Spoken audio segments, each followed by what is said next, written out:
Topping today's news, Prime Minister Davis delivers a strong and powerful message to world leaders at COP29.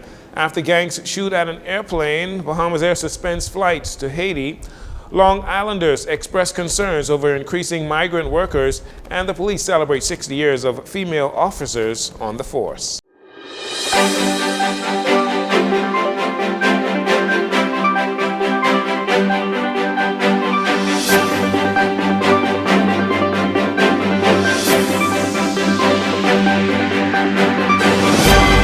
Good evening, Bahamas. I'm Jcn News. This is your JCN Evening News. It's a pleasure to have you join us. Prime Minister Philip Davis says although many climate change commitments for 2030 are not being met, it is still possible to meet the goal of 1.5 degrees Celsius by cutting all greenhouse gas emissions. He said developed countries are responsible for 80% of the world's carbon emissions. He was speaking to world leaders at COP29 in Baku, Azerbaijan. Mr. Davis noted that even if the commitments were met, the world will still face a rise in temperatures. He said global leaders must find the will to do what is best. He also hinted at a possible lesser role in the fight against climate change by the United States under the leadership of President-elect Donald Trump. Merely describing the special circumstances is not enough.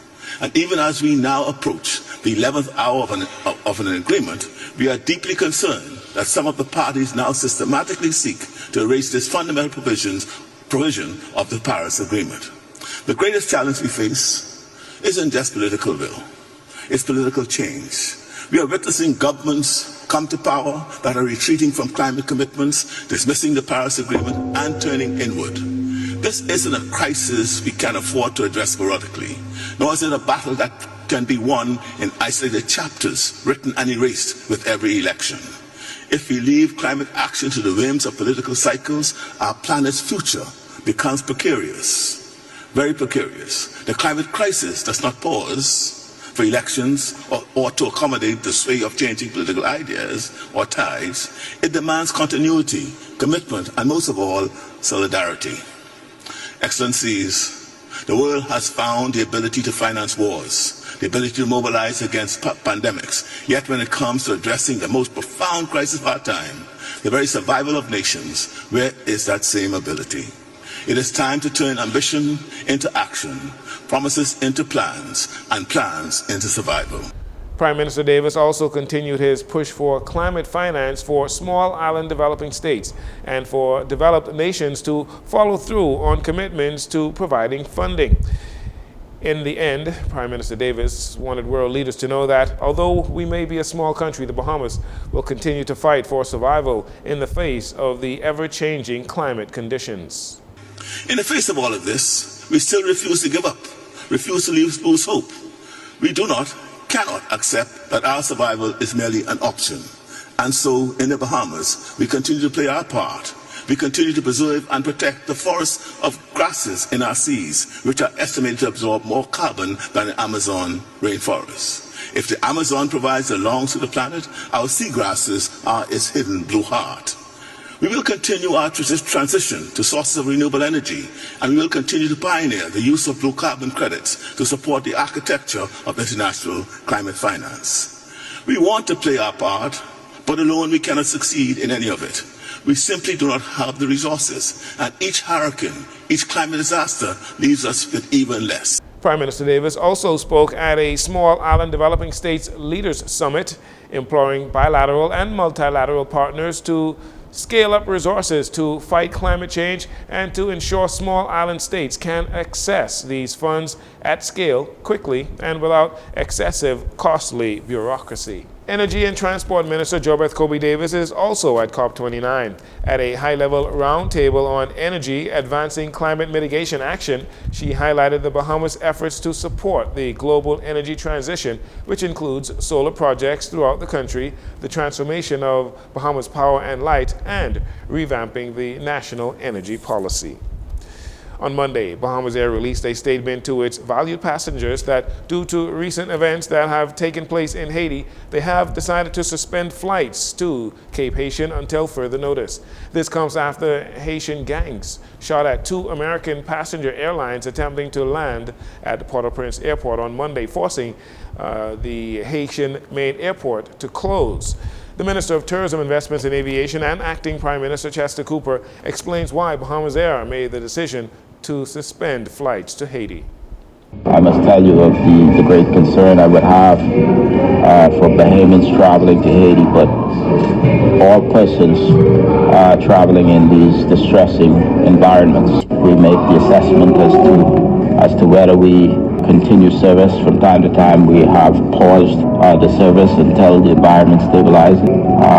We generally fly into Cape Haitian, which is on the north and generally more secure than Port-au-Prince, and therefore we don't take the security of Bahamas Air and its passengers lightly, and it will always be our default to cancel a flight if we consider the ground to be unstable.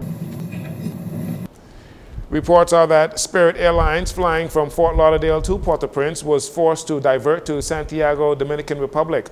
Once the flight landed in Santiago, an inspection of the aircraft revealed bullet holes. The Federal Aviation Administration also announced on Tuesday that it will prohibit U.S. airlines from flying to Haiti for the next 30 days following the incident. Mr. Cooper also commented on security concerns on the ground in Haiti and the role the Bahamas is playing. We have special envoys to Haiti, including former Prime Minister Christie, who works closely with former Prime Minister Golding of Jamaica, and we are in active dialogue with our armed forces, with our embassy on the ground in Haiti that provides intelligence support for the entire CARICOM region. So we play a key role in terms of gathering intelligence, in terms of being on the ground as perhaps one of the only embassies of the CARICOM in Haiti, and therefore any issue that destabilizes Haiti is a concern for the Bahamas. Reports are that life in much of Haiti's capital has been engulfed in violence that saw gangs and police locked in fierce gunfights just before Monday's incident at the airport. The opposition member for Long Island, Adrian Gibson, used some of his time during debate on the domestic top-up tax bill to express concerns by his constituents over an increasing number of Haitian nationals on the island. Here's what he had to say. Last week, I received complaints from the Chief Counselor and other Long Islanders about a sudden trend where Haitians have been coming, staying, and working on the island. I am advised that communications were also sent to the member for Fort Charlotte, and I was hoping he'd be here regarding these concerns. Mr. Deputy, my people are interested in having immigration come down and conduct a check for work permits and documents and a possible sweep of the island. If persons have work permits, it appears that they are working for any number of persons, and I thought a work permit was to work for a particular company or person. And they're working for foreign investors and others as well. Despite the concept of cheaper labor, Mr. Gibson is adamant that there are enough skilled workers on Long Island to do some of the jobs Haitian nationals are being given work permits to do. We have no shortage of industrious Long Islanders who are ready and able to work. No shortage. One can easily find skilled Long Islanders who possess the skills to carry out any aspect of construction, landscaping, etc. And so this is a matter that we do not wish to see balloon and get out of hand. And so again, I renew my call for the Minister of Immigration, the member for Fort Charlotte, to assist in providing 2 immigration officers for my constituency. Member of Parliament for Long Island, Adrian Gibson. And finally, in this segment, as the Royal Bahamas Police Force celebrates the 60th anniversary of women in policing, an all-female CompStat was hosted at the Paul Faxon Conference Center to highlight the transformative years of female officers on the police force. Press Liaison Officer Chief Superintendent Chrislyn Skippings acknowledges the dedication and hard work of female police officers. Women in law enforcement have contributed significantly to the growth and development of the Royal Bahamas Police Force since 1964 to present. We as women are honored to be a part of this noble organization, especially as we reflect on the contributions, determination, and resilience of our predecessors that have contributed to the changes and the privileges that we women experience today. Since the enlistment of the first 6 women in 1964, the limitations experienced have been eradicated. On behalf of all men on the police force, Assistant Commissioner of Police Lemon Delaveau expresses his appreciation for the women on the force, particularly the senior officers that paved the way. Yeah, we know that you will do well as you've always done well. And to those seniors who shoulders for which we stand, we appreciate you very, very much. And we look forward for your continued good health and support to all members of the Royal Bahamas Police Force, more particularly the females.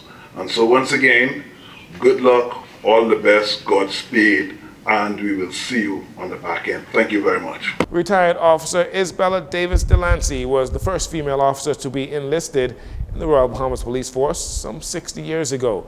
She spoke of some of the challenges female police officers faced over the years, which she says made many of the female officers more resilient. You're listening to JCN News. We'll take a break here. We'll be right back after these commercials.